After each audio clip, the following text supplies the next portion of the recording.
বর্তমানে ইসিপি এর নতুন একটি সংশোধন হলো টেন্ডারার টার্ন ডেটাবেস মডিউল।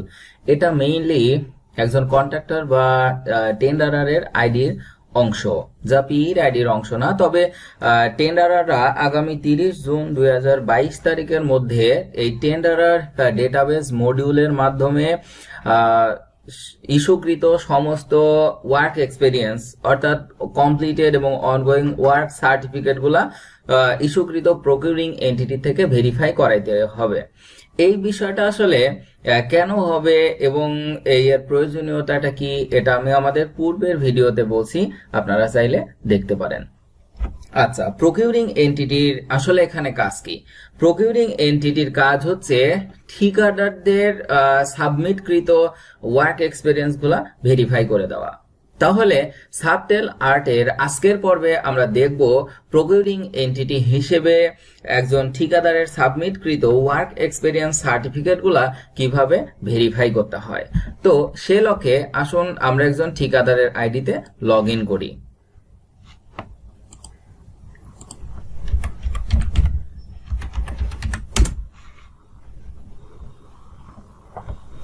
এটা হচ্ছে একজন ঠিকাদারের আইডি ল্যান্ডিং পেজ।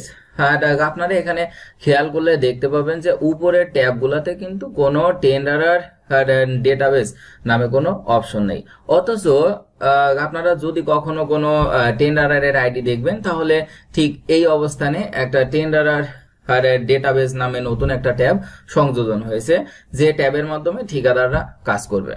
তাহলে এখন তাহলে প্রকিউরিং এন্টিটি কিভাবে কাজ করবে এবং কিভাবে দেখতে পারবে যে কোন টেন্ডারার কতগুলা সার্টিফিকেট ভেরিফিকেশনের জন্য দিয়েছে। তাহলে সে লক্ষ্যে আমরা এখানে অনেকগুলা ট্যাব দেখতে পাচ্ছি এবং আপনারা এখানে আদার অ্যাক্টিভিটিস নামে একটি ট্যাব দেখতে পাচ্ছেন, আদার অ্যাক্টিভিটিস। তাহলে আদার অ্যাক্টিভিটিস ট্যাবে আমরা যদি দেখি এখানে আরো 3টা ট্যাব থাকবে, অপশন থাকবে। ফার্স্ট অপশন হচ্ছে পোস্ট প্রকিউরমেন্ট রিভিউ, সেকেন্ড হচ্ছে কারেকশন টুল। কারেকশন টুল থেকে আমরা শুধুমাত্র ওয়ার্ক ফ্লোটাই কারেকশন করতে পারবো, অন্য কোনো অপশন থাকে না। এরপরে 3 নাম্বার দেখেন যে আছে এখানে ইস্যু সার্টিফিকেট, অর্থাৎ সার্টিফিকেট গুলা ইস্যু করা। এই 3 নাম্বার ট্যাবের মধ্যে আবার অনেকগুলা অপশন আমরা এখান থেকে দেখতে পাবো, যেমন অ্যাড ওয়ার্ক এক্সপেরিয়েন্স, এটা আমরা ইজিবিতে বা ম্যানুয়ালি করতে পারবো। এরপরে আছে হচ্ছে অ্যাড পেমেন্ট সার্টিফিকেট, এটাও ইজিবি বা ম্যানুয়ালি করতে পারবো। অ্যাড লিটিগেশন, অর্থাৎ কোনো যদি বিবাদ হয়ে থাকে সেটাও আমরা ইজিবি বা ম্যানুয়ালি করতে পারবো। প্রসেস ওয়ার্ক এক্সপেরিয়েন্স, এই অংশ থেকে আমরা কাজ করতে পারবো। প্রসেস পেমেন্ট সার্টিফিকেট থেকে করতে পারবো এবং প্রসেস লিটিগেশন, এই সকল অপশন থেকে কাজ করব। তাহলে টেন্ডারার ডেটাবেসের মাধ্যমে ঠিকাদারদের সাবমিটকৃত ওয়ার্ক এক্সপেরিয়েন্স গুলো আমরা ভেরিফাই করার জন্য এখানে আপনারা দেখতে পাচ্ছেন যে post work experience, process work experience. এই প্রসেস ওয়ার্ক এক্সপেরিয়েন্সে আমরা ক্লিক করব। আচ্ছা, প্রসেস ওয়ার্ক এক্সপেরিয়েন্সে ক্লিক করার পরে আপনারা দেখেন যে এখানে আমাদের একটা হেডিং আসছে যে ওয়ার্ক এক্সপেরিয়েন্স সার্টিফিকেট ভেরিফিকেশন। তার মানে আমরা ঠিকাদারদের সার্টিফিকেট গুলা যে ভেরিফাই করব সেটা আমরা আসলে ঠিক জায়গাতে আসছি। এখানে আমরা চাইলে টেন্ডার আইডি লিখে সার্চ দিয়ে বের করতে পারি, কিন্তু আসলে আমরা এখন এখানে সার্চ করব না, কারণ ঠিকাদাররা অটোমেটিক আমাদেরকে সেন্ড করছে। আমরা খুঁজে বের করব ঠিকাদার কোথায় সেন্ড করছে। একটু যদি আমরা নিচে আসি তাহলে এখানে দেখেন, খেয়াল করেন 2টা ট্যাব আছে, একটা হচ্ছে পেন্ডিং, অপরটা হচ্ছে প্রসেসড। তার মানে কতগুলা কাজ আমাদের এখনো পেন্ডিং অবস্থায় আছে, করতে হবে, এবং কতগুলা আমরা করে ফেলেছি, ভেরিফিকেশন করেছি। তাহলে প্রসেসড অপশন থেকে আমরা দেখতে পাবো। এখন দেখেন পেন্ডিং অপশনে আমাদের একটা টেন্ডার আইডি আসছে, সেটা হচ্ছে 74591। এই টেন্ডার আইডিটা আসছে হচ্ছে কোম্পানি হচ্ছে সাপ্লায়ার 33 লিমিটেড। এটা হচ্ছে ঠিকাদারদের নাম, যে সাপোজ মেসার্স এবিসি এন্টারপ্রাইজ। ঠিক এমন সাপ্লায়ার 33 লিমিটেডের এই আইডির পক্ষ থেকে এই প্রকিউরিং এন্টিটির কাছে এই ওয়ার্ক নামে emergency protective work to protect flood control embankment cum road of something, এরকম একটা ওয়ার্ক নামে ভেরিফিকেশনের জন্য আসছে। এবং এইটা দেখেন কাজটা কিন্তু এখনো পেন্ডিং আছে। প্রকিউরিং এন্টিটি হিসেবে আমাদের এই কাজটা এখন ভেরিফাই করে দিতে হবে, প্রুভ করতে হবে। তাহলে এই কন্ট্রাক্টসে আমরা এখান থেকে ভিউ করতে পারবো, যে তার কন্ট্রাক্ট ডিটেইলস গুলো আমরা দেখতে পারবো। এবার দেখেন সবার লাস্টে হচ্ছে অ্যাকশন। অ্যাকশন বাটনে আমরা যদি নিচে খেয়াল করি তাহলে এখানে অনেকগুলা আমরা অপশন দেখতে পাবো, অর্থাৎ ক্লিকেবল লিংক দেখতে পাবো। সেটা প্রথমে হচ্ছে এক্সপেরিয়েন্স ডিটেইলস, দ্বিতীয় হচ্ছে প্রসেস, তৃতীয় হচ্ছে ভিউ হিস্টোরি, তারপর হচ্ছে আপলোড বা ডাউনলোড ফাইলস। তো আমরা যে ভেরিফাই করার আগে অবশ্যই আমরা এই ডকুমেন্টটাকে তো চেক করব, এই জন্য আমরা এক্সপেরিয়েন্স ডিটেইলসটা দেখে নিব। এই জন্য আমরা এক্সপেরিয়েন্স ডিটেইলে ক্লিক করলাম। এখন এক্সপেরিয়েন্স ডিটেইলে দুইটা অংশ আছে। এক নাম্বার অপশন আপনারা এখানে দেখতে পাচ্ছেন যে কন্টাক্ট ইনফরমেশন। প্রথমে এই টেন্ডারের আইডি, কাজের নাম, প্যাকেজ নাম্বার, তারপরে দপ্তর, এটা প্রকিউরিং মেথড, নোয়া ইস্যুর তারিখ, contract start date, contract value, তারপরে হচ্ছে পি নেম, এরকম যাবতীয় কিছু এখানে আছে। এবং এই কাজের যে কন্ট্রাক্ট ইন ডেট দেওয়া আছে 30 জুন 2022, এবং জেভিসিএ তে নো দেওয়া আছে, এটা কোনো জয়েন্ট ভেঞ্চারে নেই। এটা ছিল আমাদের বেসিক ইনফরমেশনের মধ্যে। আর এখানে আছে হচ্ছে কোম্পানি ইনফরমেশন। কোম্পানি ইনফরমেশনের মধ্যে কোম্পানির নাম থাকবে এবং কোম্পানির একটা ইউনিক আইডি থাকবে, সেই আইডিটা এখানে আছে, এবং অ্যামাউন্ট থাকবে, সে এই কন্ট্রাক্ট প্রাইস কত এই টেন্ডারের ক্ষেত্রে সে বিষয়টা এখানে থাকবে। এরপরে এক্সপেরিয়েন্স ডিটেইল ইনফরমেশন। এই যে আমাদের যে এখানে আপনারা দেখতে পাচ্ছেন 74591 এই টেন্ডার আইডিতে ভেরিফাইয়ের জন্য সেন্ড করেছে। তো সেই ক্ষেত্রে এখন আমাদের এক্সপেরিয়েন্স ডিটেইল হিসেবে আর ঠিকাদার কিন্তু আমাদের এখানে বলছে যে কাজটা অনগোয়িং অবস্থায় আছে, এবং ফাইন্যান্সিয়াল প্রোগ্রেস তার এখনো হয়নি, এবং ফিজিক্যাল প্রোগ্রেস হয়েছে হচ্ছে 60%, এবং রিমার্কসে আছে হচ্ছে কাজটা অনগোয়িং, আর কাজটার হচ্ছে কমপ্লিশন ডেট হচ্ছে 30 জুন 2022 তারিখে। এভাবে এখন আমরা এখানে সকল বিষয় দেখতে পারলাম। আর এখানে তিনি আসলে একটা ফাইল সংযুক্ত করছেন, ফাইল নেম, ফাইল ডেসক্রিপশন, তারপর হচ্ছে আপলোডেড বাই টেন্ডারার।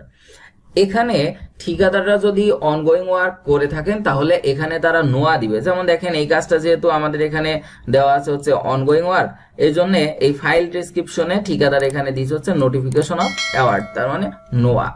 অনগোয়িং ওয়ার্কের ক্ষেত্রে ঠিকাদার এখানে আপলোড করবেন নোয়া। আর যদি ঠিকাদারদের এটা কমপ্লিটেড ওয়ার্ক হয় সেক্ষেত্রে ঠিকাদাররা এখানে তাদের ওয়ার্ক সার্টিফিকেটটা আপলোড করবে। আমরা চাইলে এখানে ক্লিক করব, ক্লিক করে ডাউনলোড করে এটা দেখতে পারবো যে আসলে এই নোয়াটা বা এই ওয়ার্ক সার্টিফিকেটটা ভ্যালিড কিনা। তো এখন যেটা বিষয় হচ্ছে আমরা এই আমাদের এই টেন্ডার আইডি এবং এই কাজের প্যাকেজ নাম্বার থেকে যে কোনো দপ্তর থেকে আমরা দেখতে পারবো যে এই প্যাকেজ নাম্বারে বা এই টেন্ডার আইডিতে এই ঠিকাদারের অমুক কোনো কাজ আছে কিনা। বা চাইলে আরেকটা যে বিষয় করতে পারি, আমরা এখান থেকে যে নোয়া বা ওয়ার্ক সার্টিফিকেট ডাউনলোড করব সেখানে একটা স্মারক নাম্বার দেওয়া থাকে। তো ওই স্মারক নাম্বার এবং ওই স্মারক নাম্বারের বিপরীতে যে তারিখটা থাকবে সেটা দেখে আমরা আমাদের রেকর্ড বুক, প্রত্যেকটা অফিসের রেকর্ড বুক চেক করেও বলতে পারবো যে এই ঠিকাদার এত তারিখে কাজ শুরু করছে কিনা, এই নাম কিনা, কত টাকা বিল পেয়েছে, ইন ডিটেইলস। তো আমরা সকল বিষয় এভাবে আসলে চেক করব যে এই কাজটা ঠিক আছে কিনা, এবং তার ফিজিক্যাল অগ্রগতি আদৌ 60% হয়েছে কিনা। এভাবে আমরা যাবতীয় কিছু ভেরিফাই করব, তারপরে না আমরা ওটা সার্টিফাই করব যে না এটা ঠিক আছে। তো আমরা এভাবে আসলে এক্সপেরিয়েন্স ডিটেইল ভাবে দেখে নিলাম। এরপরে এখানে আমরা ভিউ হিস্টোরি করতে পারবো, আপলোড বা ডাউনলোড ডকুমেন্ট করতে পারবো, যেখান থেকে আমাদের নোয়া বা কমপ্লিশন সার্টিফিকেট পাবো। তো আপাতত আমরা ধরে নিলাম যে আমরা এক্সপেরিয়েন্স ডিটেইল দেখলাম, আমাদের দপ্তরের রেকর্ডের সাথে মিল করলাম, এবং এই কাজটা আসলে ঠিক আছে, যথাযথ। তো এখন আমাদের ভেরিফাই করতে হবে। ভেরিফাইয়ের জন্য এখানে দেখেন প্রসেস নামে একটা ক্লিকেবল লিংক আছে, প্রসেসে ক্লিক করব। তাহলে প্রসেসে ক্লিক করার পরে আগে আমাদের ওয়ার্ক এক্সপেরিয়েন্স ইনফরমেশন থাকবে, তারপর কন্টাক্ট ইনফরমেশন যেমনটা আমাদের টেন্ডারার দিয়েছে। তো এখন এই প্রসেসের ক্ষেত্রে আমাদের যাবতীয় বিষয় থাকবে। এখন এখানে দেখেন যে আপলোডেড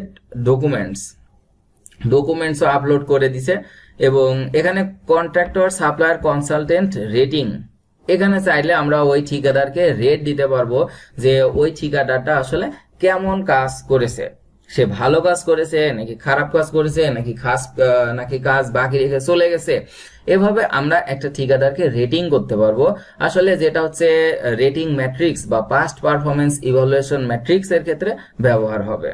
আপনারা যদি কখনো আইটিটি দেখে থাকেন তাহলে সেখানে দেখবেন যে রেটিং ম্যাট্রিক্সে আসলে শুধু কিন্তু কমপ্লিটেড ওয়ার্ক এবং অনগোয়িং ওয়ার্কস নাই, সেখানে প্রায় 6টার মতো টার্ম আছে। তার মধ্যে একটা হচ্ছে ঠিকাদারের পাস্ট পারফরমেন্স কেমন ছিল। তো আমরা এখন এই ঠিকাদারকে রেট দিব যে এই ঠিকাদারের কাজের অগ্রগতি কেমন, কাজ করা কেমন, আগ্রহ কেমন, সবকিছু বিচার বিবেচনা করে আমরা একে রেটিং দিলাম হচ্ছে ভেরি গুড আমরা রেটিং দিয়ে দিলাম এবং ওকে দিলাম। এরপরে অ্যাকশন বাটন থেকে আমরা একটা ড্রপ ডাউন মেনু দেখতে পাচ্ছি, এই ড্রপ ডাউন মেনুতে আমরা ক্লিক করলাম। এখান থেকে দেখেন তিনটা বিষয় আছে। এই যে ঠিকাদার যে আমাদের অনগোয়িং ওয়ার্কটা ভেরিফিকেশনের জন্য সেন্ড করেছে, সেটাকে আমরা অ্যাপ্রুভ করতে পারবো, সেটাকে আমরা রিটার্ন দিতে পারবো যে না তোমার অনগোয়িং ওয়ার্কের প্রোগ্রেস 60% না, এটা 30% হবে, তো তুমি এটা কারেক্ট করে দাও, এডিট করে দাও। এভাবে যদি আমরা ঠিকাদারকে রিটার্ন করে দিই তাহলে ঠিকাদার পরবর্তীতে আবার এডিট করে আবার সেন্ড করতে পারবে, আমরা তখন তার পরবর্তী ব্যবস্থাটা নিব। বা আমরা আবার যদি মনে করি যে সমস্ত ডকুমেন্ট চেক করে আমাদের দপ্তর থেকে এমন কোনো সার্টিফিকেট ইস্যুই করা হয়নি বা এই সার্টিফিকেটটা আসলে জাল সার্টিফিকেট, তো সেই ক্ষেত্রে আমরা এটাকে রিজেক্ট করে দিতে পারবো।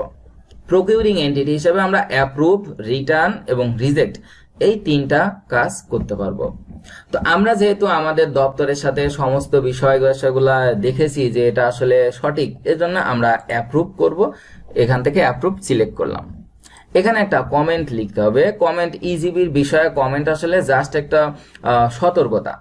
যদি কমেন্ট না দিই তাহলে সাবমিট দিলে দেখেন আপনারা কিন্তু সাবমিট নিবে না, এখানে বলবে প্লিজ এন্টার কমেন্টস।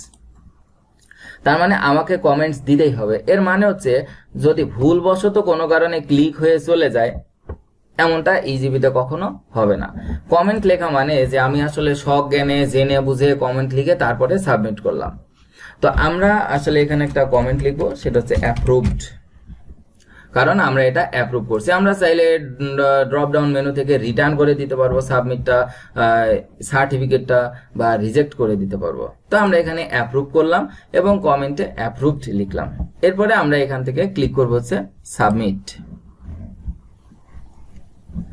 আচ্ছা, যখন আমরা সাবমিট বাটনে ক্লিক করলাম, এখন দেখেন যে এই পেন্ডিং অপশনে আমাদের কিন্তু আর কোনো কাজ নাই। তাহলে আমাদের কাজটা কোথায় আছে? এবার আমরা এই নেক্সট ট্যাব দেখেন আপনারা এখানে যে প্রসেসডে ক্লিক করই। প্রসেসডে ক্লিক করলে এখন দেখেন এই জায়গায় কিন্তু আমাদের আসলে কাজটা এখন প্রসেসডে চলে আসছে। তার মানে আমরা একে ভেরিফাই করছি। আমাদের টেন্ডার আইডি ছিল হচ্ছে 74591, আর আমাদের ঠিকাদার ছিল, কনস্ট্রাকশন ওয়ার্ক ছিল। এই জায়গায় দেখেন অ্যাপ্রুভাল স্ট্যাটাস কিছুক্ষণ আগেও ছিল হচ্ছে পেন্ডিং, কিন্তু এখন হয়ে গেছে অ্যাপ্রুভ। আর অ্যাপ্রুভড বাই, কে অ্যাপ্রুভটা করছেন দেখেন আপনারা এখানে কিছুক্ষণ আগে কিন্তু এই ট্যাবটা ফাঁকা ছিল, আর এখন এখানে আছে এক্সিকিউটিভ ইঞ্জিনিয়ার 09। তার মানে এই এক্সিকিউটিভ ইঞ্জিনিয়ার বা প্রকিউরিং এন্টিটির রোলে যিনি আছেন তিনি এই ওয়ার্ক সার্টিফিকেটটা ভেরিফিকেশন সম্পূর্ণ করে দিয়েছেন। তো আমরা এখান থেকে চাইলে আবার দেখতে পারি। আর এখন এখানে দেখেন যে এখানে কোনো প্রসেস বাটন নাই, তাহলে কিন্তু আমাদের এইভাবে একটা সার্টিফিকেট ভেরিফিকেশন কমপ্লিট। তো প্রকিউরিং এন্টিটি হিসেবে টেন্ডারের ডেটাবেসটা ভেরিফাই করার পদ্ধতি আশা করি সবাই বুঝতে পারছেন। সবাই সাবটেল আর্ট চ্যানেলটি সাবস্ক্রাইব করে সঙ্গে থাকবেন। সবাইকে ধন্যবাদ।